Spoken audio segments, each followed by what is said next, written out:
Amados irmãos, a paz do Senhor Jesus Cristo, que Deus abençoe a vida de cada um de vocês, meus amigos, meus irmãos, que o Senhor Deus possa abençoar o lar de vocês. Que aonde você colocar a planta do seu pé, que seja abençoado. Aonde você colocar a sua mão, que seja abençoado. Que as bênçãos do céu estejam sobre a sua casa, sobre o seu lar, em nome de Jesus. Estou muito feliz por nós estarmos aqui adentrando ao terceiro trimestre de 2021.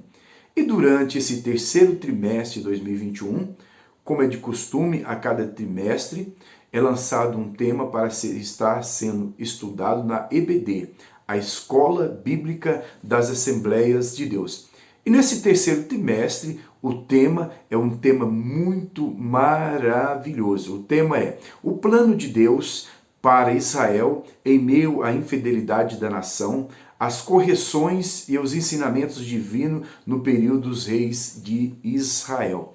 Queridos, será um terceiro trimestre abençoado, onde nós vamos aprender a palavra de Deus, rever tudo aquilo que nós já aprendemos, atualizar o nosso conhecimento. E eu gostaria de convidar você, querido amigo, querido irmão, para que você possa estar aqui nos acompanhando, né, através dessas pré-aulas.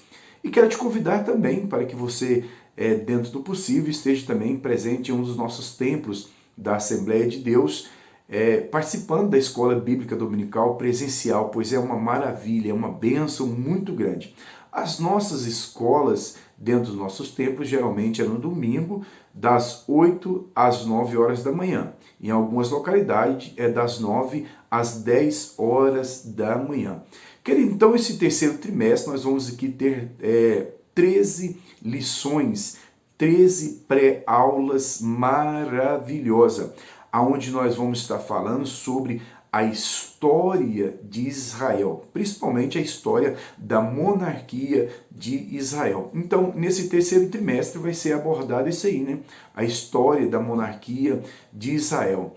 Vamos falar sobre os planos de Deus, a fidelidade de Deus, ainda que Israel não permaneça dentro da vontade de Deus, Deus corrige Israel e continua com a sua promessa firme para com a nação de Israel. Nessa aula de hoje, que é a nossa primeira aula, o título ou o tema dessa lição de hoje, que será ministrada em todos os nossos templos, né? No dia 4 de julho de 2021, vai ser ministrada essa primeira aula, que é essa aula de hoje.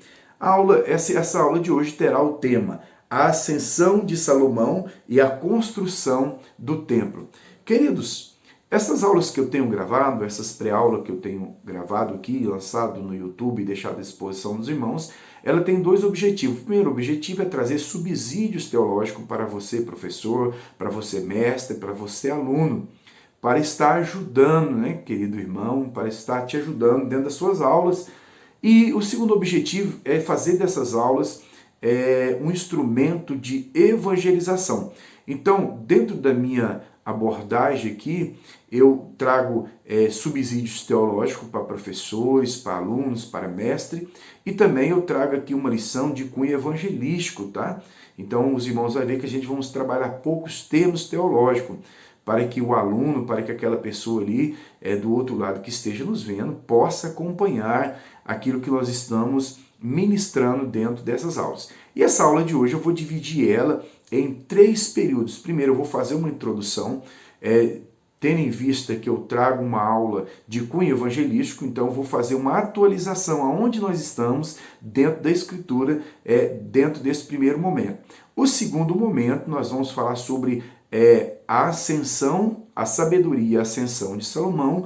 E no terceiro momento nós vamos falar sobre a construção do templo, que Salomão constrói o templo. Então, querido amigo, querido professor, eu gostaria de convidar você para ir junto comigo até o final desta aula de hoje.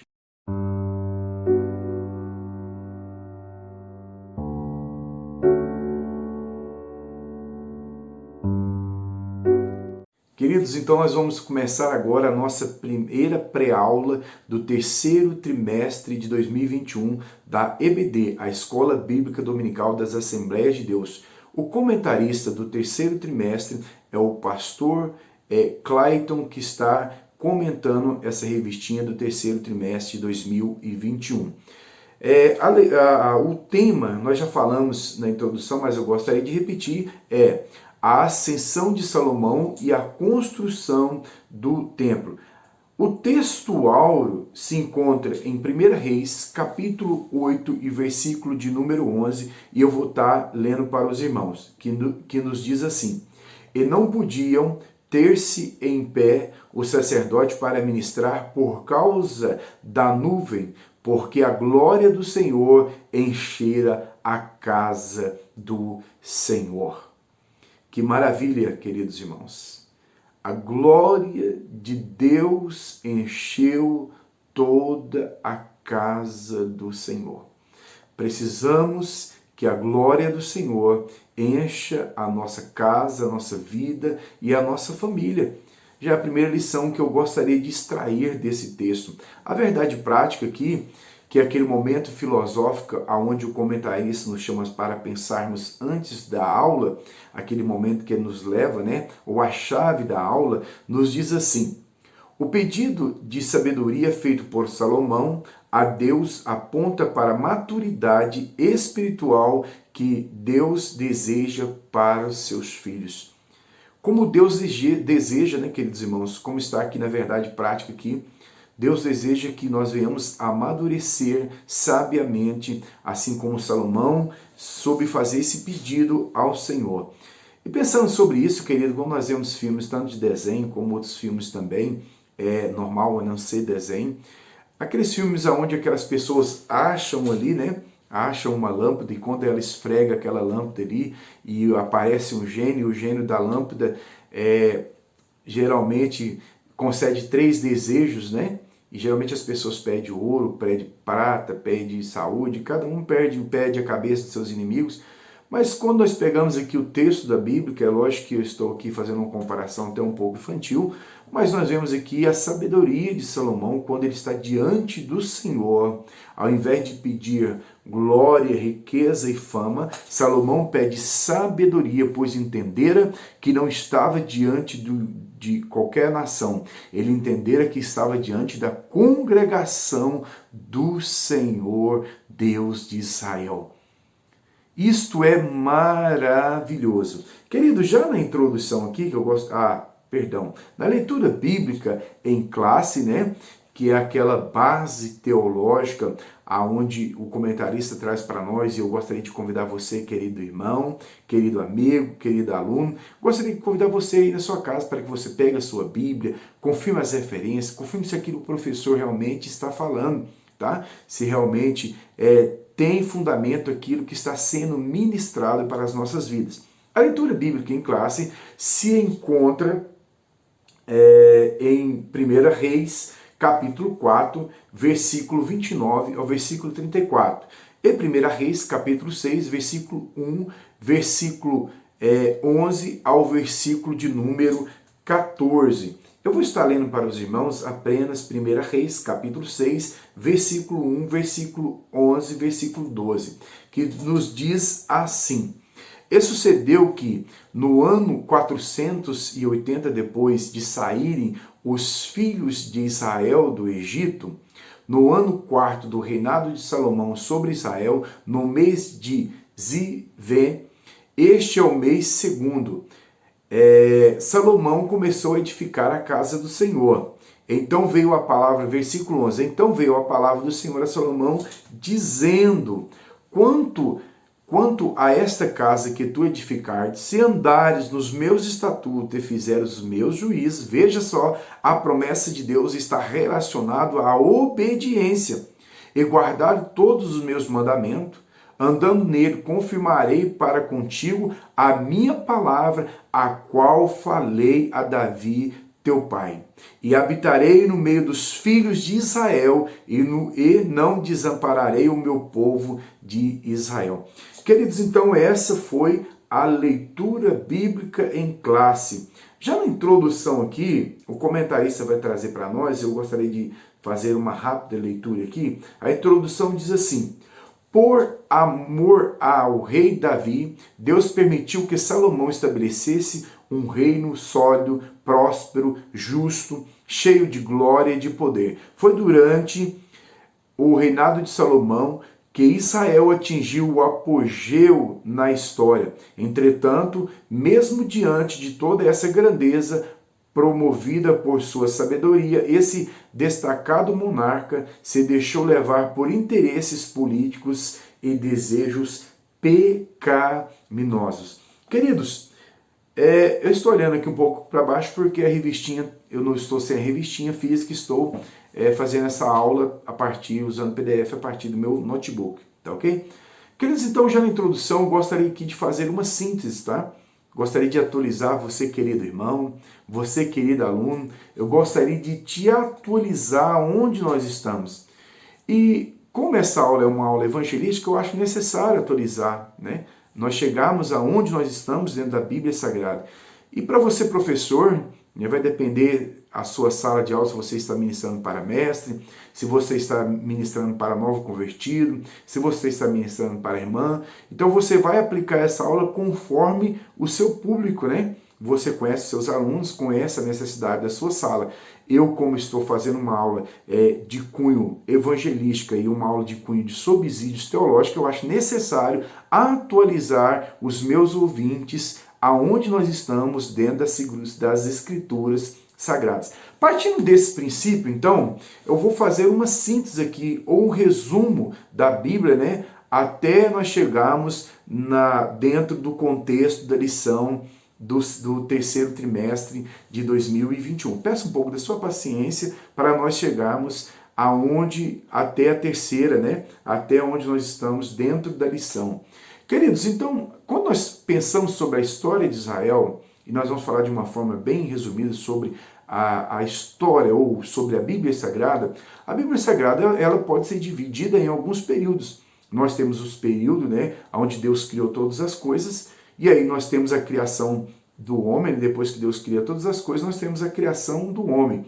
E quando Deus cria o homem então ele sai do jardim do Éden, né, por causa do seu pecado, o homem é expulso do jardim do Éden, então nós temos um período. E esse período, né, que é o período pré-diluviano, que é o período que vai de Adão até o dilúvio. Então nós temos aí o primeiro período, chamado período pré-diluviano. Então guarde aí, querido irmão, querido aluno. Então, pensando sobre isso, quando nós vamos para o Pentateuco, que é os 5 primeiros livros da Bíblia Sagrada, então nós vamos encontrar essas histórias. Qual é a história? A primeira história que nós vamos encontrar é a história chamada pré-diluviana, que vai de Adão até Noé. E aí, até Noé constrói a arca, Deus manda o dilúvio, e nós vamos ver que os povos, né, pré-diluvianos, todos aqueles homens e mulheres que viveram ali naquele período, e muitas coisas foram destruídas de forma que foram apagados, né, da história, né? Esse período pré-diluviano nós não temos nada, para não dizer quase nada, a não ser que a arqueologia ela vai se atualizando todo dia, sempre tem achados novos, a não ser que tenha algum achado arqueológico que eu não tenho conhecimento, mas de todos os achados arqueológicos que temos, nós temos só pós-dilúvio. Queridos, então a partir do dilúvio até a Torre de Babel, nós temos o segundo período, que é o período onde os filhos de Noé, né, os 3 filhos de Noé, as suas 3 noras, vão começar a multiplicar sobre a face da terra, e nós vamos ter então o episódio onde as línguas são confundidas, nós temos o episódio da Torre de Babel. Então o segundo período que nós encontramos é o período pós-dilúvio, da descida da família de Noé da arca até a Torre de Babel. Depois nós vamos ter aquele período ali também, onde vai se desenvolver a história da humanidade, eles vão se espalhando sobre a face da terra, até chegarmos então ali em Ur dos Caldeus, né? Entre os povos sumerianos ali nós vamos ver a chamada de Abraão. Começando assim então aquilo que nós chamamos do período patriarcal. Esse período patriarcal, eu não gosto muito de data, mas alguns entendem que esse período durou cerca de 430 anos, então é o chamado período patriarcal, né, que vai desde a chamada de Abraão, ou pouco antes da chamada de Abraão, até a descida de Jacó com toda a sua família para o Egito. Né? José primeiro vai na frente e depois que ele está ali estabelecido, depois de todas as provações que ele passa ali, Deus então permite também que Jacó, com todos os seus filhos, com toda a sua família, vai para o Egito. E a família de Jacó, ou Israel, vai passar 400 anos, né, dentro do Egito. E é interessante, irmão, que nós vemos aqui uma providência de Deus, porque Israel ela vai crescer como nação dentro do Egito, protegida, embora que ela vai estar protegida pela maior potência bélica ou pela maior potência militar daquele período, daquela época, que é o Egito. Então nós vemos ali já uma providência de Deus. Deus, ele providenciou que Israel crescesse, se multiplicasse e se tornasse uma grande nação sobre as asas, sobre a proteção do Egito. Até que então o povo começa a clamar, né, a Deus, e Deus levanta Moisés como ali agora para tirar o povo de Israel, para que se cumprisse aquela promessa e levar eles até a terra de Canaã.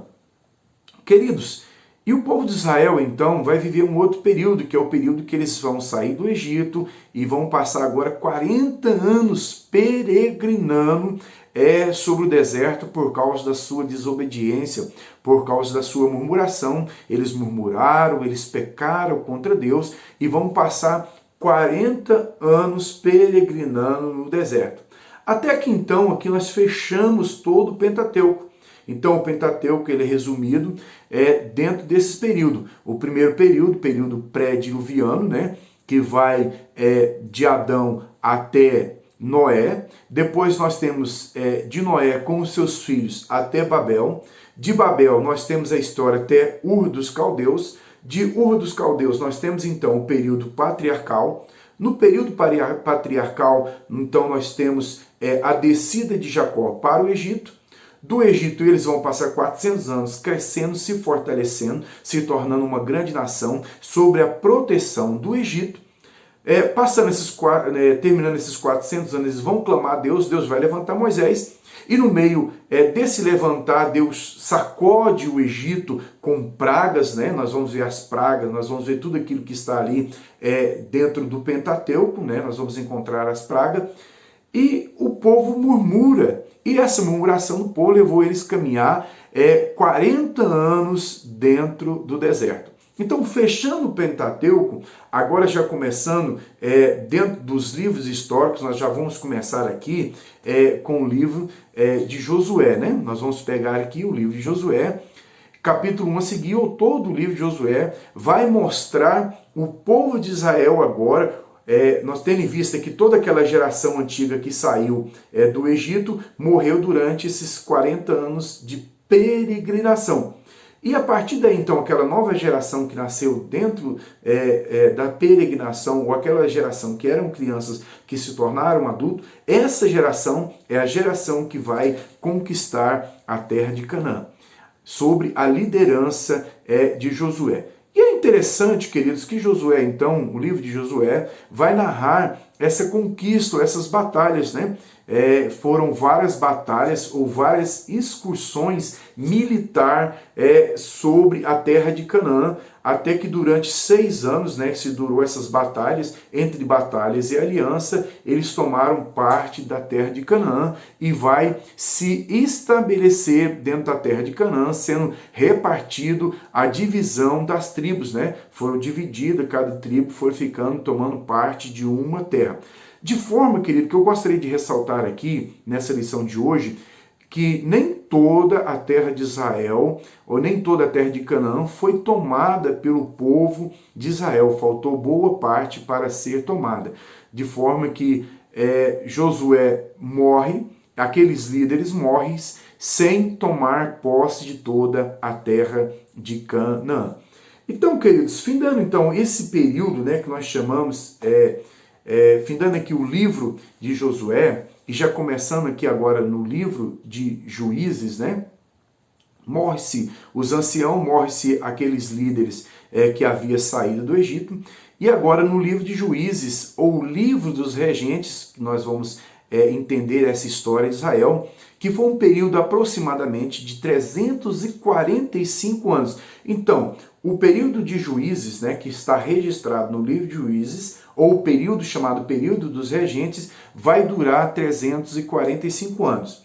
Esse período, queridos, é chamado também o período teocrático, porque nós temos Deus levantando juízes, Deus levantando regentes ou juízes, né? Conforme você queira colocar dentro da sua aula. Ou você pode dizer que Deus levantava juízes ou Deus levantava regente. Esse período é chamado o período teocrático. Mas nós também, baseado em 1 Samuel capítulo 8 e versículo 5, muitos estudiosos, ou a maioria dos estudiosos, chama esse período de período teocrático. Mas esse período também pode ser chamado de período da anarquia de Israel.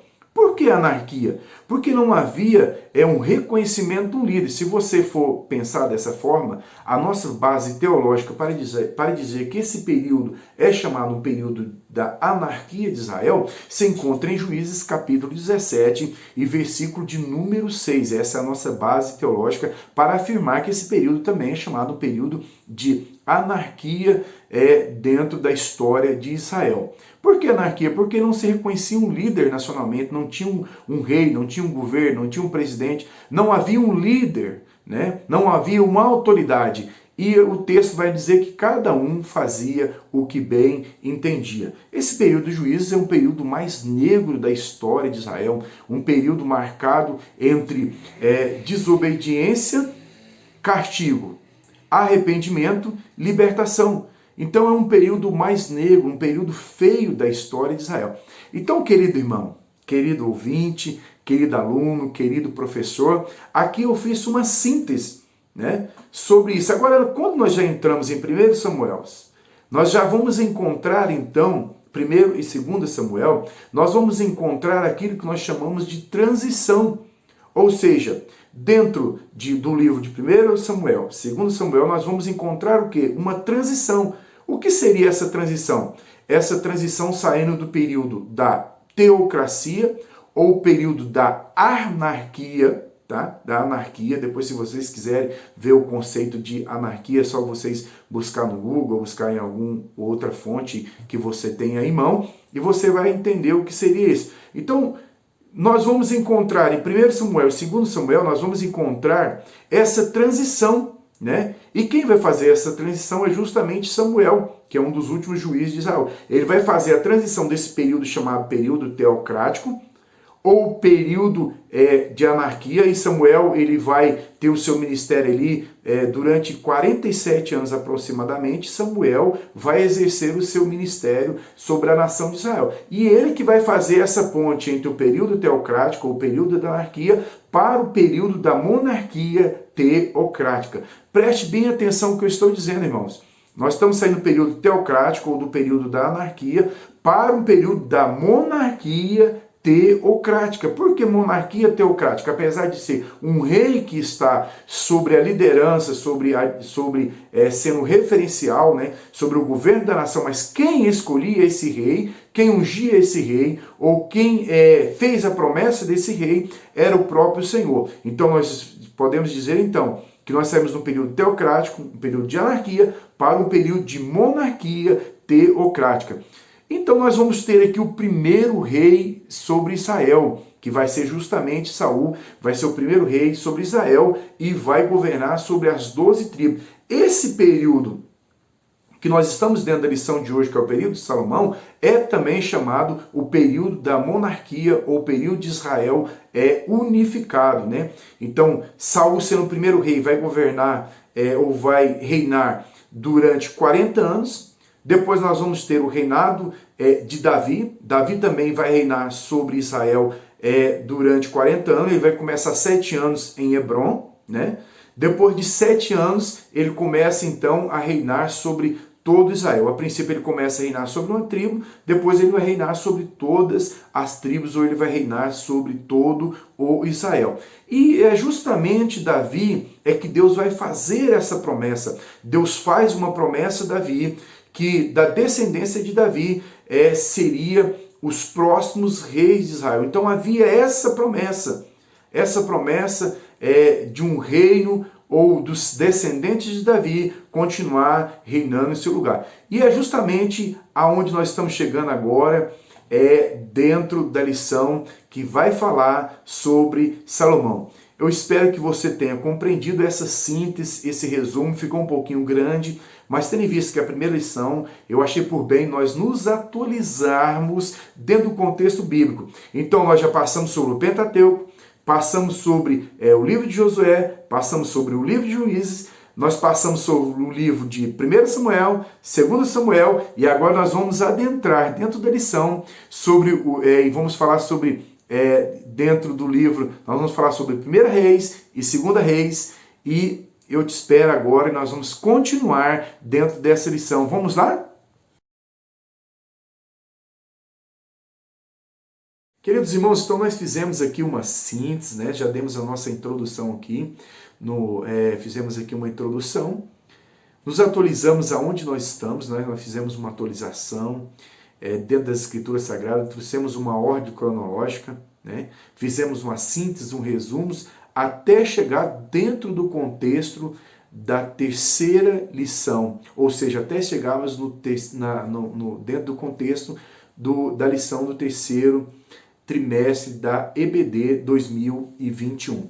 Queridos, dentro desse contexto, então, a EBD está dentro do contexto de 1 Reis a seguir dentro desses livros históricos. E vai também pegar o contexto dos livros proféticos que estão dentro desse contexto, então. Sendo assim, essa lição do terceiro trimestre estará dentro desses contextos. E pensando dessa forma, então, nós vemos que Israel, falamos anteriormente, que Israel ele saiu do período teocrático para o período da monarquia teocrática, ou ele saiu do período da anarquia para o período da monarquia teocrática. Em 1 Reis, a seguir, nós vamos ver que Davi, que já tinha reinado 40 anos, né, hoje já estava na casa de 40 anos, já estava velho, e por ele estar velho, um dos seus filhos, Adonias, viu dentro desse contexto a oportunidade de tomar o reinado para si. E é interessante que ele vai ter o apoio de duas pessoas importantes, que é Joabe, um dos líderes do exército de Israel, e vai ter também o apoio de Abiatar, um dos sumos sacerdotes que estava em exercício dentro desse contexto. E ele vai ter o apoio desses dois homens importantes. E Davi, sendo avisado sobre isso, ele manda Natã, então, ungir a Salomão como rei sobre Israel. E é dentro desse contexto, então, que Salomão começa a reinar em Israel. E é interessante, queridos irmãos, que dentro desse contexto, ele vai ter três opositores, ou três possíveis opositores, que é o seu meio-irmão, Adonias, o chefe de exército, Joabe, um homem muito, muito influente dentro dos soldados, e vai ter também o apoio de Abiatar. É interessante, queridos, que Salomão já começa desde o começo do seu reinado mostrando a sua sabedoria. No primeiro tópico nós estamos falando sobre isso, sobre sabedoria.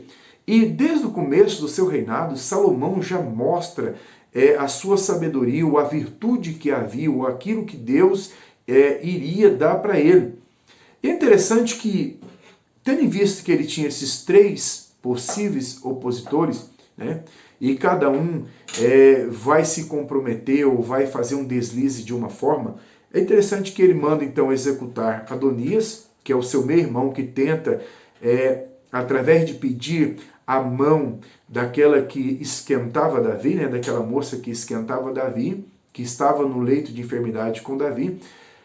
Quando ele pede a mão dela para Salomão, Salomão entendeu que ele estava pedindo o reino para si, né? Tem alguns comentaristas que entendem que Adonias talvez não quisesse isso, que na verdade ele queria realmente estivesse apaixonado pela moça. Mas a maioria das pessoas entende que realmente ele queria o reino para si. E isso levou então à sua morte, à sua execução. Queridos, mas alguém pode pensar, mas Salomão matou o seu irmão e ele era um homem de Deus? Queridos, nós estamos vivendo em uma época aqui das Escrituras que é olho por olho, dente por dente. E dentro das monarquias, né, ou dentro das monarquias em todo o tempo, agora é mais recente que nós não temos isso, mas as monarquias antigas, houve sempre isso, irmão matando irmão, ou a pessoa aquela que tentasse usurpar o trono era morto também. E é interessante que dentro desse contexto também Joabe, também, que era um dos líderes, né, um dos fortes opositores ao reinado de Salomão, também vai ter a sua vida ceifada. E já o sacerdote Abiatar, ele então é exilado, ele vai para a sua casa, e para a sua casa aqui ele estava sendo exilado dos seus ofícios. De forma que, daí para frente, dentro desse contexto, nós vemos então que Davi, ele vai só, nós vemos ver que Salomão, ele vai chegar, ou ele cada dia mais, ele vai se estabelecer no poder dentro da monarquia em Israel.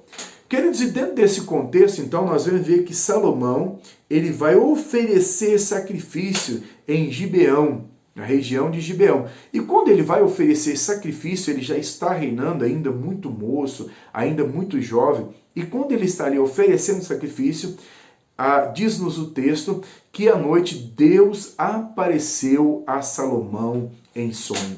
Eu abro um parente aqui, queridos irmãos, e dizer para os irmãos que Deus ainda nos traz, ou Deus ainda se manifesta, Deus ainda trabalha no nosso coração através de sonhos, Deus nos molda, Deus nos revela. Eu creio que Deus ainda fala nos nossos dias, tanto por sonho, como por profecia, como por revelação. Deus ainda fala em nosso meio.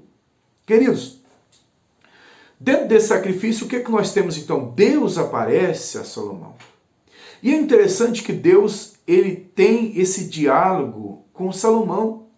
E Salomão, ele mostra um coração humilde, um coração aquebrantado, de quem entende que ele estava diante da congregação do Senhor, diante do povo do Senhor, e que ele precisava de sabedoria para conduzir esse povo, tendo em vista que esse povo não era o seu povo, ele não era, Israel não era propriedade dele, mas ele entendeu que Israel era propriedade do Senhor e que era povo do Senhor e que ele precisava de um coração sábio para conduzir o povo de Deus. Eu aprendo uma lição muito grande aqui, irmãos, que nós como cristãos, nós como obreiros, nós como servos, nós precisamos de um coração sábio para ser ganhador de almas. Nós precisamos de um coração sábio para conduzir as pessoas ao trono de Deus. Nós precisamos de um coração sábio para apresentar Cristo nessa última hora. Estamos vivendo um momento de angústia, estamos vivendo um momento de tribulação. Quantas pessoas passando por provas, passando por angústia, passando por tribulações, e nós precisamos de ter um coração sábio para conduzir o povo de Deus. Salomão, ele entende que ele precisava de sabedoria. Embora que no decorrer da vida dele, embora que passaram-se os anos, ele se perde, mas a princípio ele começou bem, ele começou com um coração quebrantado, pedindo sabedoria a Deus. Querido professor, querido mestre, querido aluno, que Deus lhe conceda sabedoria para conduzir a sua casa, conduzir a sua família, conduzir os seus entes, conduzir a sua igreja, conduzir os negócios seus. Que Deus derrame sobre a sua vida a sabedoria dos céus que vem da pessoa do Espírito Santo. E quando nós pensamos sobre a sabedoria de Salomão, nós vamos ver que Salomão ele se torna um dos homens mais sábios da história de Israel. É atribuído a Salomão pelo menos 3 livros, né? Provérbios, Cantares e Eclesiásticos. Nós vemos ali no livro de Provérbios uma sabedoria filosófica, né? Aquela sabedoria do começo da vida, aquele homem sábio. Nós vemos ali uma sabedoria filosófica. Nós vemos no livro de Cantares, né? Nós vemos no livro de Cantares, nós vamos ver um livro de poesia, um livro de paixão, mas que revela muito sobre a igreja também do Senhor Jesus Cristo. E nos mostra também, nos dá lição de casamento, né?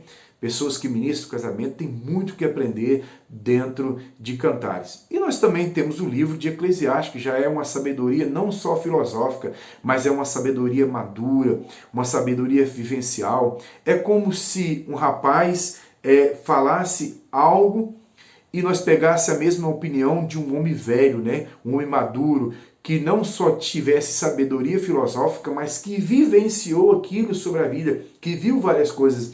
Então nós temos nesses 3 livros, nós vemos o tamanho da sabedoria de Salomão. E pensando também sobre a sabedoria de Salomão também, nós vamos encontrar que Salomão, ele fez vários estudos dentro da área da botânica e por aí em diante.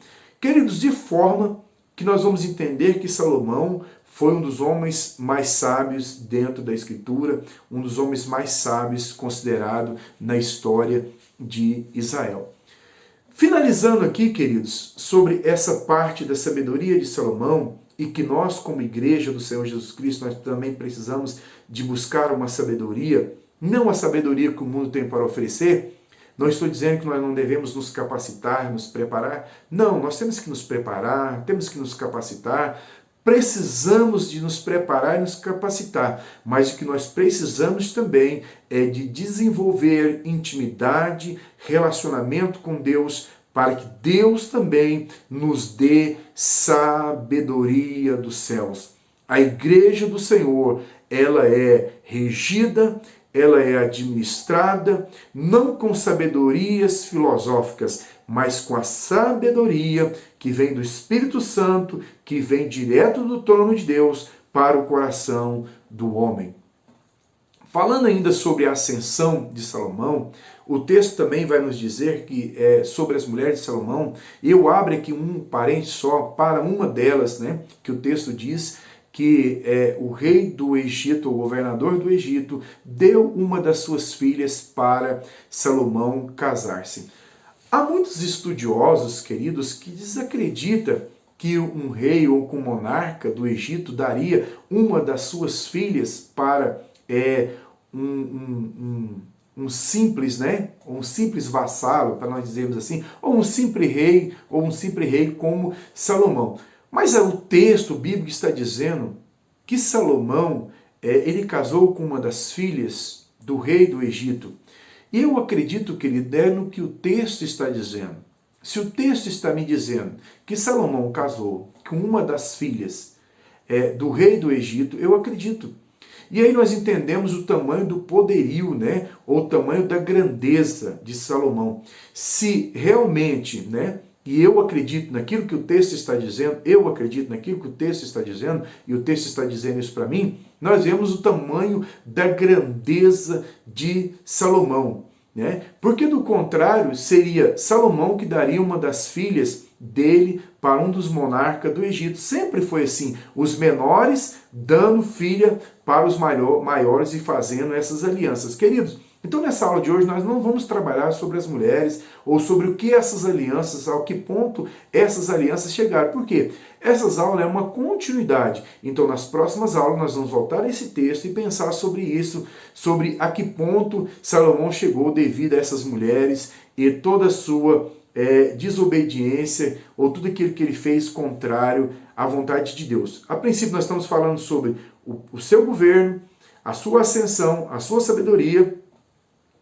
E agora chegando no terceiro tópico, o comentarista vai trazer para nós, ele vai falar sobre a construção do templo em Israel.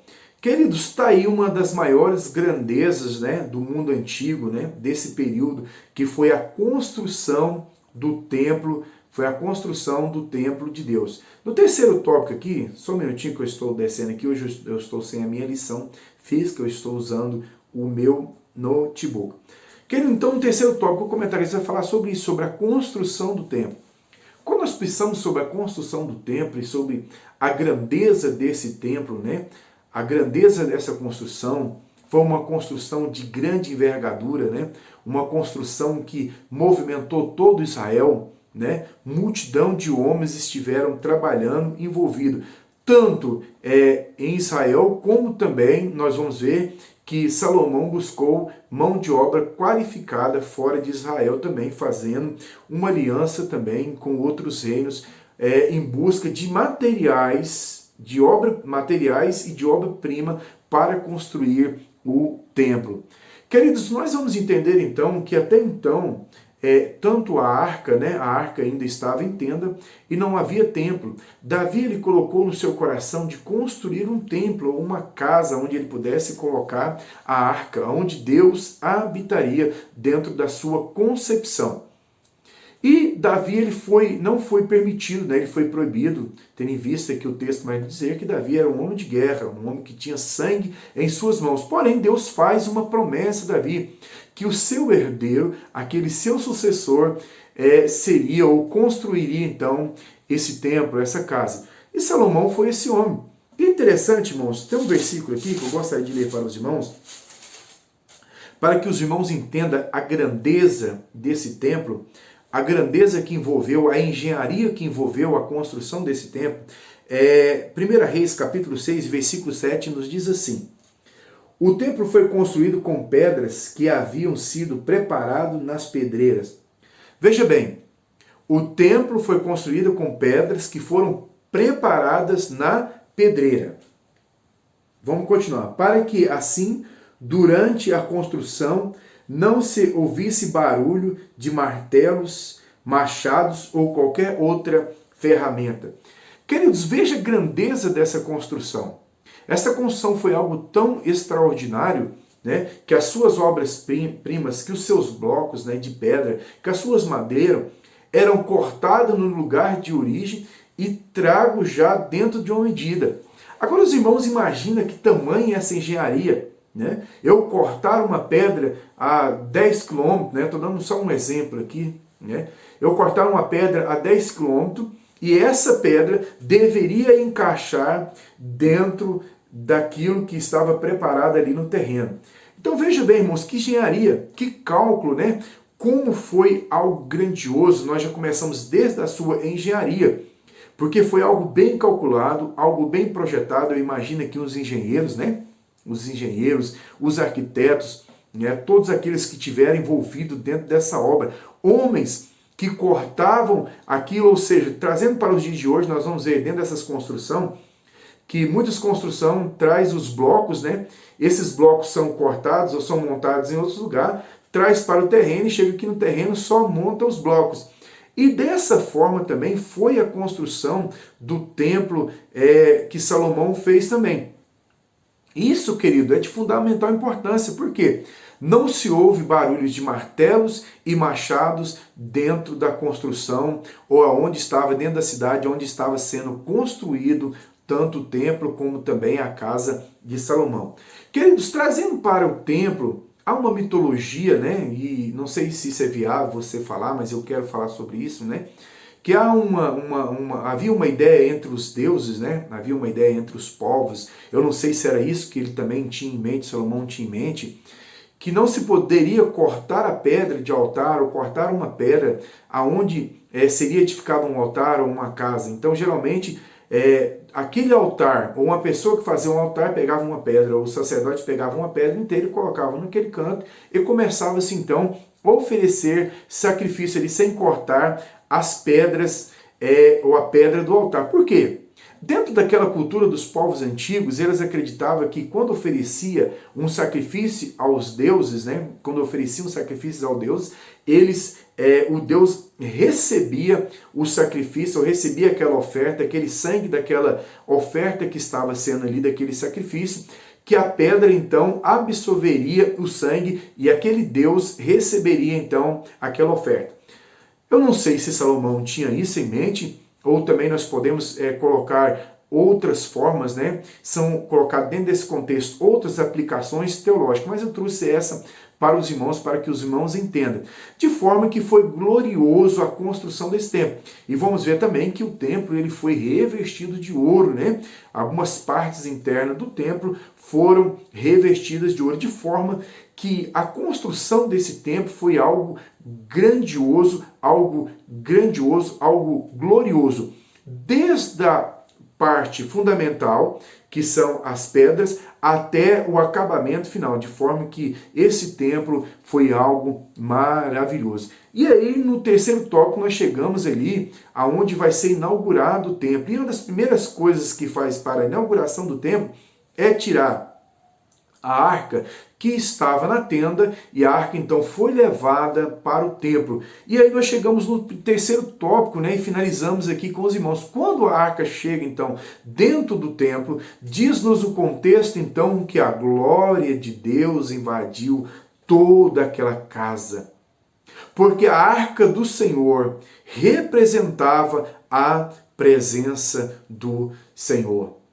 Queridos, isso é algo maravilhoso. Era Deus confirmando que ele estaria, se o povo de Israel obedecesse, guardasse a sua aliança, Deus estaria pronto para ouvir a oração do povo de Israel. Isso é maravilhoso, irmãos. E é uma das coisas que nós precisamos. Nós precisamos da presença do Senhor. Porque se o templo não tiver a presença do Senhor, ele não é nada. Trazendo para o nosso contexto, para os nossos dias, nós somos o templo, nós somos a casa do Senhor e nós precisamos da presença do Senhor na nossa vida. Nós precisamos da unção de Deus dentro da nossa casa. A casa que não habita o Espírito Santo, a casa que não habita Cristo se torna um templo vazio. Eu e você, queridos, nós somos o templo do Senhor. E nós precisamos dessa glória, dessa Shekinah, nós precisamos da unção, nós precisamos da presença do Senhor na nossa vida. E o texto nos diz que a presença de Deus era algo tão grande que os sacerdotes sentiram a presença do Senhor. Queridos, que Deus nos livre de rituais sem a presença do Senhor. Rituais sem a presença do Senhor é apenas religiosidade. Nós precisamos da nossa vida que o Espírito de Deus se manifeste dentro do nosso templo ou dentro das nossas vidas. Queridos, quero finalizar aqui, querido irmão, querido amigo, essa nossa primeira aula, dizendo que vai ser um prazer estar com os irmãos durante esse terceiro trimestre de 2021. Assim Deus querendo, nós estaremos. E os irmãos, aquilo que não foi falado nessa aula de hoje, tem muitas coisas para ser falado, que eu vou voltar de novo em Salomão, vou voltar de novo na construção, e daí nós vamos partir para as próximas aulas. Tá combinado assim? Espero ter te ajudado, querido amigo, querido professor, querido mestre. Espero que essa aula seja de valia também para a sua, que possa te ajudar dentro dos seus materiais que você já está escolhendo para estar preparando a sua aula. Que Deus abençoe a sua casa, que Deus abençoe a sua vida, que Deus abençoa a sua família de uma forma poderosa. E assim nós terminamos essa nossa primeira aula do terceiro trimestre de 2021.